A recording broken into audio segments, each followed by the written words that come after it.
안녕하세요. 저는 프리랜서 일러스트레이터로 활동하고 있는 박형준이라고 합니다. 라이엇 게임즈나 마블 코믹스 커버 등등의 작업을 해왔고요. 그 밖에 세미나 같은 활동을 했던 작가입니다. 그림을 그릴 때 사용하는 최소한의 단위는 그냥 손가락을 이렇게 한번 움직이는 거를 연속으로 하는 게 다거든요. 여기에서 여기까지 그을 수 있는 선 하나가 다예요. 연속해가지고 쭉 균등하게 배치해서 이렇게 하면은 그게 채색이 되고 하나의 면적을 처리할 수 있는 게 되고, 그걸 한번 이렇게 좀 강하게 했다가 점점 연하게 이렇게 하면은 그라데이션이라고 하죠. 부드럽게 면적을 처리를 해가지고 굴곡진 어떤 면적도 처리할 수 있고, 이런 어떤 표현 기법을 우리가 명확하게 어느 위치에 사용하면 되겠다라는 걸 알고 있으면은 우리가 아주 복잡한 그림이어도 시간만 많이 투자하면 충분히 그려낼 수 있어요. 그런 것들을 비로소 기본기라고 설명할 수가 있는 거죠. 그래서 저는 그런 아주 기초적인 표현법에 정말 소홀히 해서는 안 된다고 생각을 하고요. 플러스 강의를 들으셨던 분들도 그럴 거고 공부하시는 많은 분들이 그러실 텐데, 지금까지 어쨌든 좋아하니까 그려오던 스타일이나 습관들이 있을 거예요. 근데 거기서 마음에 안 드는 게 있었다면은 버릴 것도 있어야 되는데, 그거를 점검하기 위해서는 최대한 내 그림을 단순하게 고쳐가면서 직선으로 완전 단순한 단위로 표현을 해보고 추가할 수 있는 어떤 디테일들을 넣어가면서 그림을 그려보시면은 자기 단점을 좀 발견할 수가 있거든요. 자기 객관화가 필요한 건데, 내가 할 수 있는 것과 못하는 거를 구분을 해야 된다라고 생각을 해요. 이제 여러분들이 뭔가를 그린다라고 하면 그리고 싶은 대상이 있을 거고 아이디어가 있을 거예요. 예를 들어서 색다르거나 통통 튀는 아이디어 이런 게 있을 수 있어도 나쁜 아이디어라고 할 만한 건 없는 거죠. 근데 그거를 표현함에 있어서 좀 서툴 수 있는 거죠. 그림을 배우는 단계에 따라서 저도 당연히 서툴렀던 적이 있고, 지금 당장의 표현력이 좀 서툴다고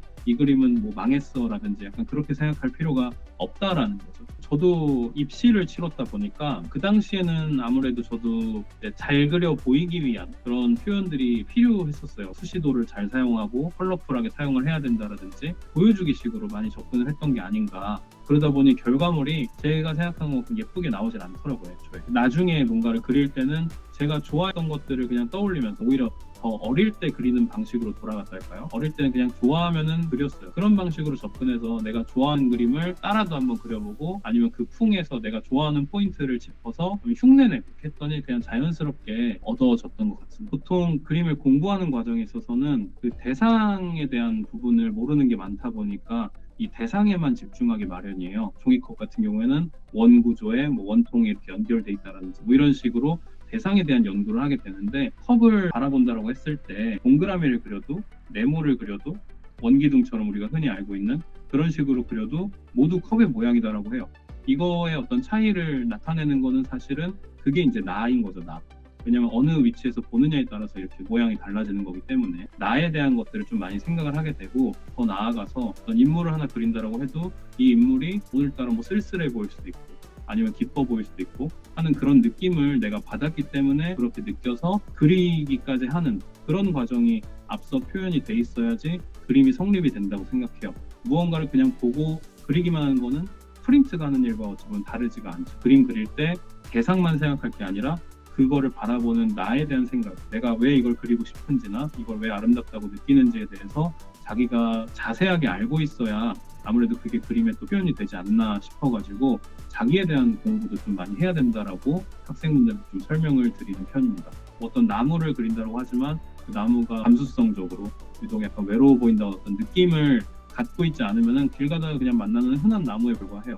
꼬마애가 사탕 하나를 오랜만에 먹어가지고 그 기쁜 느낌, 뭐 이런 아이디어 너무 순수하고 좋잖아요. 그래서 그 아이디어만 가지고 표현을 했기 때문에 그런 의도 자체는 나쁘지가 않고요. 절대로 우리가 뭔가를 느끼는 게 있기 때문에 내가 그려야 될 어떤 소재로 정하는 거죠. 감수성적인 부분이 분명히 우리가 그림을 그릴 때 존재해야 된다고 생각을 해요. 그런 것들은 아무래도 눈에 보이는 게 아니기 때문에 어떻게 표현해야 될까에 대해서도 막막하고 그런 부분들이 어려운 게 아닌가라고 생각을 합니다. 초반에는 예를 들어서 인기를 끌어서 내가 비슷한 스타일로 뭐 그림체라고 하죠. 그런 걸로 연작을 이렇게 쭉 만들어 나갈 텐데, 그게 하다 보면 이제 한계점이 생기는 거죠. 보는 사람도 좀 식상하게 느낄 거고 그리는 사람도 그렇게 느낄 거예요. 아, 내가 또 이전에 그린 거랑 좀 비슷한 걸 그려냈네 하면서 말이죠. 그래서 그럴 때 인풋이라고 하죠. 새로운 정보를 이제 받아들일 필요가 있다고 생각을 해요. 기존의 것들이 분명히 훌륭했고 다 좋다라고 볼 수 있겠지만 본인만의 스타일이 그게 본인 자체는 절대 아니거든요. 내가 그려낸 표현법 중에 하나일 뿐이에요. 그렇기 때문에 새로운 것들을 또 경험해 보면서 뭐가 좋은지를 알아서 그걸 또 내 그림 안에 집어넣으려고 노력을 하면은 또다시 새롭게 작업 활동을 해나갈 수 있는 그런 힘이 생긴다라고 봅니다. 결론적으로 얘기하면은 또 많이 봐야 되는 거죠. 경험을 한다라고는 게 좀 더 적합할 것 같아요. 그냥 보기만 하는 게 아니라 어떤 느낌들을 여러 감각을 통해서 얻는 거. 인터넷 창으로만 이렇게 보는 거랑 분명히 다를 거거든요. 실제로 만져보거나 정말 냄새도 맡아보고 소리도 듣는 식으로 다양한 경험을 할 수 있는 그런 것들을 좀 찾아보시면 좋지 않을까 생각을 합니다. 일러스트레이터가 되고 싶은 분들에게 한마디 드리자면은 그림이라는 거를 좀 더 즐기실 줄 아는 게 저는 되게 중요하다고 생각을 해요. 즐겁게 하는 게 가장 목표가 될 거고요. 너무나 현실적인 목표를 향해서 이렇게 달려가기만 하는 그림을 그리다 보면은 그리는 게 즐겁지 않다 이런 얘기를 굉장히 많이 들어요. 계속 즐기기만 해서 프로가 될 수 있느냐 그렇게 반문하실 수도 있겠지만 내가 좋아하는 것들 위주로 잘 표현하고 경험을 얻는 게 효율도 훨씬 좋을 텐데 내가 관심도 없는 것들을 억지로 그려나가면서까지 연습하는 거는 좋지 않다고 생각하고 여러분들도 내가 좋아하는 거를 하나의 알맹이 같은 걸 가지고 부풀리듯이 성장을 해나가면 계속 즐겁게 그림을 그려나갈 수 있지 않을까 싶어요. 그리고 그런 것들이 좀 이제 바탕이 돼야지 정말 실무에서 일을 하더라도 여러분들의 아이디어를 되게 적극적으로 발휘해서 남들이 이렇게 해달라는 것 정도만 해내는 게 아니라 훨씬 더 감동을 주는 그런 그림을 그려나가실 수 있게 됐으면 좋겠습니다.